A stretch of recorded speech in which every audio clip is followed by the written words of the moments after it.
Hello दोस्तों, welcome to your अपना study zone CBSE masters. आज हम सोल्व करने वाले हैं एनसीईआरटी क्लास 10 साइंस के in text questions from the topic balancing chemical equations.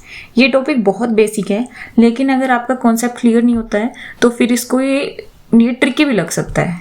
तो इसलिए बिना टाइम वेस्ट किए हुए हम स्टार्ट करते हैं इस टॉपिक को। सबसे पहले एक रिकैप दे देती हूँ आपको। बैलेंसिंग का मतलब होता है कि रिएक्टेंट्स और प्रोडक्ट दोनों साइड पे एटम्स इक्वल होने चाहिए, ठीक है। और ये जो है law of conservation of mass पे चलता है। ये जो बैलेंसिंग का कॉन्सेप्ट है, law of conservation of mass क्या बोलती है कि number of atoms in product in reactant side is equal to number of atoms in product side. ये इस बेसिक लॉ पे काम करता है। तो अब चलिए एनसीईआरटी के क्वेश्चन सॉल्व करते हैं स्टेप बाय स्टेप, और इन क्वेश्चंस के थ्रू हम बैलेंसिंग को इजीली कवर कर लेंगे।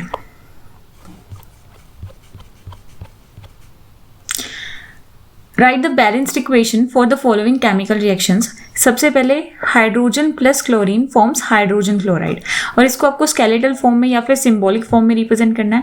उसके लिए आपको लिखना पड़ेगा H2 plus Cl2 forms HCl। अब H2 क्या है? हाइड्रोजन। Cl2 क्या है? क्लोरीन। और HCl क्या है? Hydrogen chloride. रिएक्शन में हम ये देखेंगे कि रिएक्टेंट साइड पे कितने एटम्स और प्रोडक्ट साइड पे कितने एटम्स हैं, ओरिजिनली कितने एटम्स है, फिर हम उसको बैलेंस कर लेंगे। इनिशियली हम लिख देंगे कि सबसे पहले एलिमेंट्स कौन से हैं, H है, Cl है, और कितने रिएक्टेंट साइड पे कितने हैं, 2 हैं, और क्लोरीन के भी 2 हैं। HCl जो है प्रोडक्ट साइड पे 1 है, और Cl भी 1 है, मतलब कि HCl टोटल एक एटम इसमें इन्वॉल्व है। तो बैलेंसिंग के लिए क्या करेंगे, अगर मैं एक को बैलेंस करूं, लाइक क्लोरीन को बैलेंस करूं, तो क्लोरीन के लिए मुझे मल्टीप्लाई बाय 2 करना पड़ेगा। तो जब मैं इसको मल्टीप्लाई बाय 2 करती हूं तो उसके साथ हाइड्रोजन भी मल्टीप्लाई बाय 2 हो जाता है, तो इसको भी हम मल्टीप्लाई बाय 2 कर देंगे। तो इससे क्या हो गया कि H2 plus Cl2 forms 2HCl। तो ये क्या है, अगर आप देखेंगे अब दो एटम इसके हैं, 2 एटम इसके हैं, तो टोटल 4 एटम इधर, 2 ही क्लोरीन के बन रहे हैं, 2 ही हाइड्रोजन के बन रहे हैं। तो इसका मतलब ये एक बैलेंस्ड केमिकल इक्वेशन है, ये इसकी बैलेंसिंग होगी। अब इसको हम थोड़ा फास्ट करेंगे। अब मैं इतना ही बेसिक में नहीं बताऊंगी आपको, थोड़ा फास्ट करने की कोशिश करेंगे। जैसे नेक्स्ट क्वेश्चन में आपको दिया हुआ है barium chloride plus aluminium sulphate forms barium sulphate and aluminium chloride. तो अगर आप इस रिएक्शन पे चलेंगे तो barium chloride is BaCl2 plus aluminium sulphate is Al2SO4 thrice and barium sulphate is BaSO4 और aluminium chloride is AlCl3। I hope कि आपको ये बेसिक्स क्लियर होंगे कि इनके फॉर्मूलाज कैसे बनाने हैं। अगर आपको ये क्लियर नहीं है तो मैं ये 9th का टॉपिक एक अलग से पढ़ा सकती हूँ आपको, जिसमें आपको कंपाउंड बनाना आना चाहिए, तो वो मैं आपको सिखा सकती हूँ। आप मुझे कमेंट डाउन दिस कि आपको ये टॉपिक चाहिए क्या नहीं चाहिए इस पे वीडियो, तो I will post that soon. Okay, so reactant side पे अगर हम बात करें तो सेम वही आपको लिखने हैं। प्रोडक्ट साइड पे आपको एटम्स किन के लिखने हैं, पर उससे पहले आपको एलिमेंट्स के नाम लिखने पड़ेंगे। Ba, Cl, Al, S और O, ये 5 एलिमेंट्स यहाँ पर हैं। Ba के कितने एटम्स है, 1, और रिएक्टेंट साइड पे 1। क्लोरीन के इधर कितने हैं, 2, इधर कितने हैं, 3। अब एल्यूमिनियम के यहाँ पे कितने हैं, 2, यहाँ पर कितना है, सिर्फ 1, ये देखो 1 है सिर्फ। SO4 यानी कि S सल्फेट, यहाँ पे सल्फेट में S कितने हैं, यहाँ पे 3 हैं। SO4 थ्राइस है ना, वैसे सल्फेट में सिर्फ 1 होता है, बट SO4 थ्राइस होने की वजह से यहाँ पे 3 एटम्स बन गए सल्फर के। अब इधर कितना है, सिर्फ 1 एटम है, ठीक है। O के यहाँ पे कितने हैं, वैसे 4 आते हैं सल्फेट में, बट थ्राइस हो गया तो 4 × 3 करना पड़ेगा, जिसका रिजल्टेंट हमें 12 यहाँ पर मैंने लिखा हुआ है। प्रोडक्ट साइड पे इसके सिर्फ 4 एटम्स हैं, ठीक है। तो सबसे पहले उसको बैलेंस करना है जिसके सबसे ज़्यादा यहाँ पर मतलब बन रहे हैं, या फिर तुम किसी से भी शुरू कर सकते हो। कोशिश ये करना है, प्रो टिप क्या है इसके लिए, बैलेंसिंग के लिए कोशिश ये करना कि कभी भी हाइड्रोजन और ऑक्सीजन से शुरुआत ना करो, अनटिल एंड अनलेस कि बाकी सब एलिमेंट्स जो हैं वो बैलेंस्ड हो, तब आप हाइड्रोजन और ऑक्सीजन पे जंप कर सकते हैं डायरेक्टली, और या फिर बहुत ज़्यादा उनके एटम्स हो तब आप कर सकते हैं। अदरवाइज आई प्रेफर कि आप स्टार्ट किसी मेटल से करें, फिर नॉन मेटल्स पे जाएं, फिर हाइड्रोजन और ऑक्सीजन पे जाएं। इस ऑर्डर में आप बैलेंसिंग करेंगे तो आपको ईजिली समझ भी आएगी, और मतलब आपके आंसर्स बहुत सिंपली आ भी जाएंगे सही। सबसे पहले हम बेरियम को बैलेंस करके देखते हैं। अब बेरियम जब हमने देखा तो बेरियम इधर भी एक है और इधर भी एक है, ये तो ऑलरेडी बैलेंस्ड है तो छोड़ो इसको। फिर हम क्या करना है, दूसरे मेटल पे चलना है, यानी कि एल्यूमिनियम। एल्यूमिनियम के कितने हैं, यहाँ पर 2 हैं, यहाँ पर सिर्फ 1 है। इसका मतलब सबसे पहले एल्यूमिनियम को बैलेंस कर दो। तो यहाँ पे 2 है, यहाँ पर 1 है, इसको मल्टीप्लाई बाय सिंपली 2 कर दो तो ये बैलेंस हो गया। जब इसको मल्टीप्लाई बाय 2 किया तो ये क्या हो गया कि क्लोरीन के यहाँ पर 6 एटम्स हो गए। ठीक है, तो अब क्लोरीन पे जंप कर दो डायरेक्ट, तो यहाँ पर इसके 6 हो गए, इसको मल्टीप्लाई बाय 2 कर दो क्योंकि हमने यहाँ पे कर दिया, तो यहाँ पर करना पड़ेगा हमें, तो यहाँ पर इसके 6 एटम्स हो गए। अब यहाँ पर क्लोरीन के सिर्फ 2 थे तो इसको 6 बनाना पड़ेगा। 6 बनाने के लिए इसको मल्टीप्लाई बाय 3 करना पड़ेगा, तो इसको यहाँ पर मल्टीप्लाई बाय 3 करना पड़ेगा। उसकी वजह से बेरियम डिस्टर्ब हो गया। अब तुम ध्यान से देखते हो तो यहाँ पर बेरियम डिस्टर्ब हो जाता है। बेरियम जो है 1/3 और मतलब अब ये हो गया 1/3 और इसको भी हमने क्या करना पड़ेगा, प्रोडक्ट साइड पे बैलेंस करना पड़ेगा, तो 1/3 करना पड़ेगा इधर भी। ठीक है, तो यहाँ पर 1/3 करोगे तो ये हो गया। अब इसकी वजह से सल्फर डिस्टर्ब हो गया। सल्फर कितना था, पहले कितने थे सल्फर के, 3 थे, अब यहाँ पर 3 कर दिया तो यहाँ पर भी 3 हो गए, मतलब कि ये तो ऑलरेडी बैलेंस हो गया, तो हमारा बेनिफिट हो गया। फिर उसके बाद ऑक्सीजन, ऑक्सीजन कितने हैं यहाँ पर 12 हैं, यहाँ पर कितने हैं सिर्फ 4 हैं, और यहाँ पर जब हमने इसको 3 से मल्टीप्लाई किया था बेरियम बैलेंस करने के लिए तो यहाँ पर ऑलरेडी 12 हो गए हैं, तो इसको भी मल्टीप्लाई बाय 3 कर देंगे।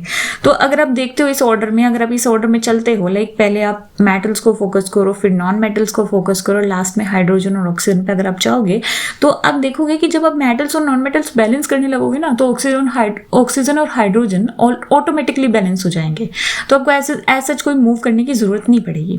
ठीक है, तो हमारी बैलेंस्ड इक्वेशन क्या बनी, 3BaCl2 plus Al2SO4 thrice forms 3BaSO4 plus 2AlCl3। ठीक है, ये हमारी बैलेंस्ड केमिकल इक्वेशन है। ये थोड़ी सी टफ है, एनसीईआरटी की, ट्रिकी है, थोड़ी सी टफ भी नहीं बोलेंगे, ट्रिकी बोलेंगे। फिर थर्ड जो क्वेश्चन बनता है वो हमारा है sodium plus water. Sodium plus water forms sodium hydroxide plus hydrogen, sodium hydroxide plus hydrogen. और सोडियम का मतलब क्या है, Na, basically non metal, basically metal है, और हमेशा नॉन मेटल्स जो होते हैं जनरली वो डाई एटॉमिक फॉर्म में होते हैं। जैसे हमने हाइड्रोजन को क्या लिखा H2, क्लोरीन को क्या लिखा Cl2, और ऑक्सीजन को लिखते हैं O2। ठीक है, बट जो मेटल्स होते हैं वो जनरली फ्री स्टेट में एग्जिस्ट करते हैं, अकेले मिलेंगे। तो सोडियम को हम सिर्फ Na लिखेंगे, उसका मॉलिक्यूल नहीं लिखेंगे, Na2 नहीं लिखते कभी भी। ठीक है, तो Na लिखेंगे, वाटर को H2O लिखेंगे तो सबको ही पता है, और sodium hydroxide is NaOH plus H2। ठीक है, हाइड्रोजन को हम क्या, अभी मैंने बताया नॉन मेटल है तो डायटोमिक फॉर्म में मिलेगी, इसलिए H2। अब रिएक्टेंट्स, प्रोडक्ट्स और उससे पहले एलिमेंट्स। एलिमेंट्स क्या क्या है, Na है, OH है और O है, बस ये 3 एलिमेंट्स हमारे पास, NaOH। ठीक है, अब इसके बैलेंस कर लेंगे 1 ऑन बोथ साइड्स।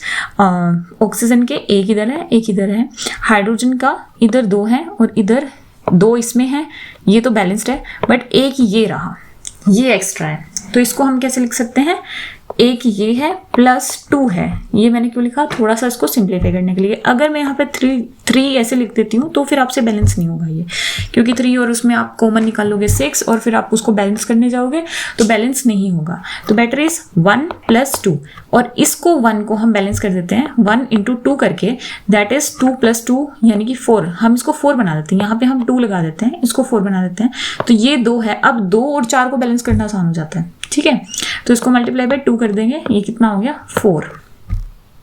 अब हम डायरेक्ट हाइड्रोजन पे, अब आप क्वेश्चन पूछेंगे कि लास्ट में तो मैंने प्रो टिप दिया कि मेटल्स, फिर non metals and then hydrogen and oxygen, और इसमें सबसे पहले मैंने हाइड्रोजन को बैलेंस कर दिया। क्यों, क्योंकि जब मैंने देखा कि Na यहाँ पर एक है, यहाँ पर एक है, बैलेंस्ड है, ऑक्सीजन यहाँ पर एक है, यहाँ पर एक है, बैलेंस्ड है, तो बचा क्या, हाइड्रोजन ही बचा ना, इसलिए हमने डायरेक्टली हाइड्रोजन पे जंप किया। और इसी चीज के बारे में मैं लास्ट में बात करती कि अनटिल एंड अनलेस जब तक आपके मेटल्स और नॉन मेटल्स बैलेंस ना हो तब तक आप जंप नहीं करोगे ऑक्सीजन और हाइड्रोजन पे। ठीक है, तो अब हाइड्रोजन पे हमने इसलिए जंप किया, यहाँ पे हमने 4 बना दिया, ये समझ में आया, फिर 2 × 2 कर दिया, ये 4 बना दिया। जब इसको 2 यहाँ पर हमने लगाया तो इसकी वजह से ऑक्सीजन भी डिस्टर्ब हो गया, 2 हो गए यहाँ पे ऑक्सीजन, तो इसकी वजह से हमें यहाँ पे भी 2 लगाना पड़ेगा, मतलब वो तो हमने लगाया ही है वैसे इधर, तो ऑक्सीजन भी 2 हो गए, ये तो बैलेंस हो गया ऑक्सीजन, तो मल्टीप्लाई बाय 2 कर देंगे इस साइड भी और मल्टीप्लाई बाय 2 कर देंगे इस साइड।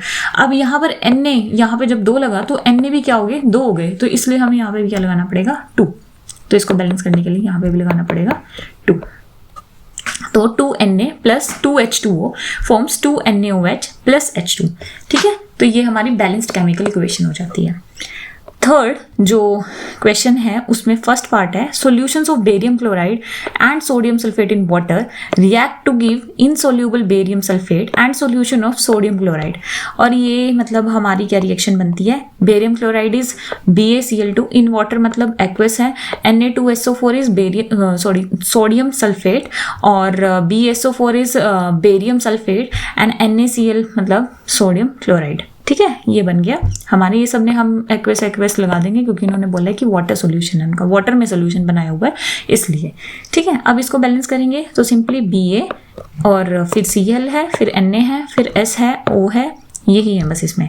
तो सबसे पहले बेरियम को बैलेंस करने के लिए अगर चले तो 1 और 1 है। ठीक है, क्लोरीन को अगर हम देखें तो इधर 2 है, इधर 1 है, तो सबसे पहले क्लोरीन को ही बैलेंस कर देंगे। क्लोरीन को बैलेंस करते ही Na के 2 हो गए और यहाँ पर भी Na के ऑलरेडी 2 है, तो इधर मल्टीप्लाई बाय 2 हो गए, ये भी बैलेंस हो गया। फिर उसके बाद सल्फर अगर आप देखेंगे यहाँ पर 1 है, यहाँ पर भी 1 है, यहाँ पर ऑक्सीजन 4 है, यहाँ पर भी ऑक्सीजन 4 है, तो ये तो बैलेंस्ड है ऑलरेडी। तो यहाँ पर सिर्फ बैलेंस क्या नहीं था, क्लोरीन, और उसकी वजह से Na भी बैलेंस हो गया। तो बस इसको यहाँ पर 2 लगाना है, बाकी सारा आसान है।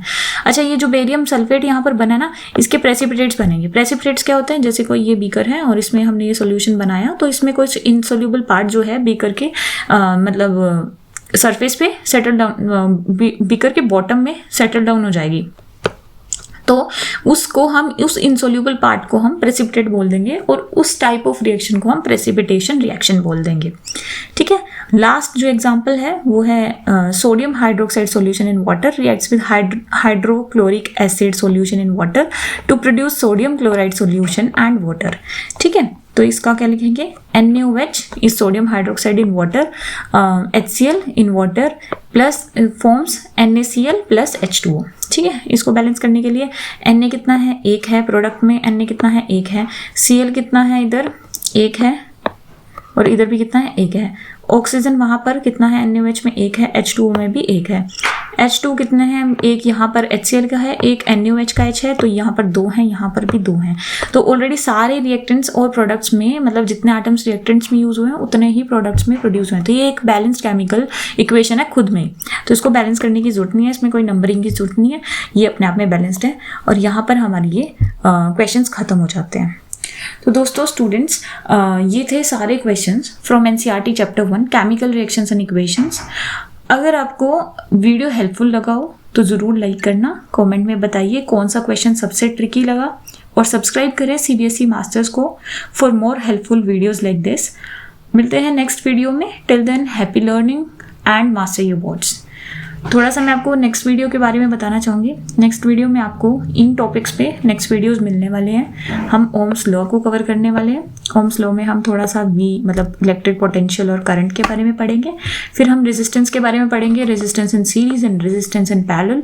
फिर हम heating effects of electric current, जो कि बहुत से लोग इस टॉपिक को मिस कर जाते हैं, तो ये पढ़ेंगे। इसके एप्लीकेशंस पढ़ेंगे, इलेक्ट्रिक पावर पढ़ेंगे और न्यूमेरिकल्स करेंगे इस चैप्टर के। तो बेसिकली हम इलेक्ट्रिसिटी चैप्टर को ऐसे कवर कर लेंगे।